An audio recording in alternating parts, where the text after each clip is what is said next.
Au nom du Père et du Fils et du Saint-Esprit. Amen. Béni soit notre Seigneur Jésus-Christ, béni soit la Vierge Marie, la maman de Jésus et aussi notre maman. Jésus dit, écoutez ce que veut dire la parabole du semeur. Aujourd'hui, nous entendons l'explication. Quand l'homme entend la parole du royaume sans la comprendre, vous avez entendu? Entendre la parole sans la comprendre. Ça, c'est le point sur lequel Jésus insiste et qui vient maintenant nous déchiffrer, nous expliquer la parabole que Jésus nous dit.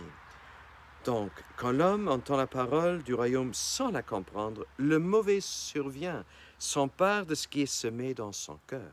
Bien sûr, le mauvais, il existe puisque Jésus en parle.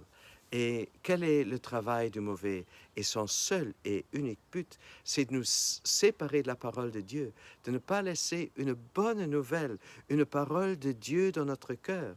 Donc, si nous n'avons pas la parole de Dieu, si nous n'entendons pas de quel amour Dieu nous aime, comment il nous aime à travers Jésus, alors nous sommes séparés de Dieu. Il n'y a pas vraiment d'espoir en nous. Alors, il a vraiment un jeu facile, le malin avec nous, et il ne va pas trop s'intéresser pour nous, puisque nous ne sommes pas attachés à la parole de Dieu. Alors, il y a une autre difficulté. Jésus en parle. Celui qui a reçu la semence sur un sol pierreux, c'est l'homme qui entend la parole et la reçoit aussitôt avec joie.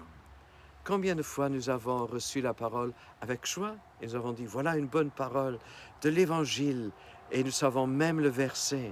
Voilà une bonne parole du psaume de l'Ancien Testament. Quelle bonne homélie que ce prêtre a pu donner. Et après coup, lorsqu'on nous pose la question, mais quelle est donc cette parole dont tu parles? Ou quel était le thème de cette homélie? Qu'est-ce qu'il a dit? Qu'est-ce qui t'a touché? Et beaucoup de fois, nous ne savons pas trop que répondre. Chers frères et sœurs, la parole de Dieu doit s'enraciner en nous. Et pour s'enraciner en nous, il nous faut du temps. Il nous faut passer du temps. Il faut nous occuper de la parole et l'entendre et la lire aussi et l'étudier. Alors, étudier la parole de Dieu, c'est quelque chose de très beau. Et je dois vous dire, je n'ai pas toujours tout compris tout de suite. Et même maintenant, j'étudie encore la parole de Dieu. Alors, Jésus dit, on reçoit avec joie, mais il n'a pas de racine en lui. Il est l'homme d'un moment. Quand vient la détresse ou la persécution à cause de la parole, il tombe aussitôt. Chers frères et sœurs, combien de fois nous sommes déjà tombés parce qu'il y a eu un moment de découragement, de détresse, de tristesse, et nous sommes tombés. Alors Jésus ne nous condamne pas, mais il fait l'état d'une situation. Alors continuons. Celui qui a reçu la semence dans les ronces, c'est l'homme qui entend la parole, mais les soucis du monde et les séductions de la richesse étouffent la parole et il ne donne pas de fruits. Et beaucoup de soucis essayent de nous assaillir quotidiennement. Et beaucoup de soucis sont là. Chacun aurait toute une quantité, toute une panoplie, tout ce qu'on pourrait énumérer comme soucis. Et Jésus dit, à chaque jour suffit sa peine. Et ne fais pas de tes soucis ton Dieu. Je suis ton Dieu, je suis ton Seigneur, je suis le premier. Chers frères et sœurs, il nous faut remettre les jalons, il nous faut remettre les priorités. Jésus, il est le premier. Et ne laissons pas séduire non plus par les choses matérielles que nous pouvons voir, que nous pouvons toucher. Chers frères et sœurs, ce qui rassasie le cœur, nous le savons pertinemment bien, c'est Dieu lui-même. Notre cœur est fait pour le cœur de Dieu.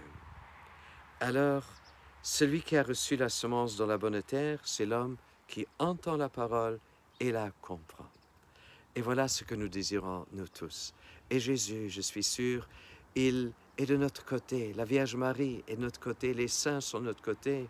Et si nous prenons la décision d'entendre la parole, et si nous y mettons à comprendre la parole et à chercher à la comprendre, l'Esprit Saint, il viendra certainement arroser cette semence qui a été semée dans notre cœur pour la faire fructifier et on va porter du fruit à raison de 100 ou 60 ou 30 pour une parole. Et que Dieu nous bénisse pour cela, au nom du Père, du Fils et du Saint-Esprit. Une bonne et une sainte journée dans l'amour du Christ et que sa parole, que lui-même il s'enracine toujours davantage dans notre cœur.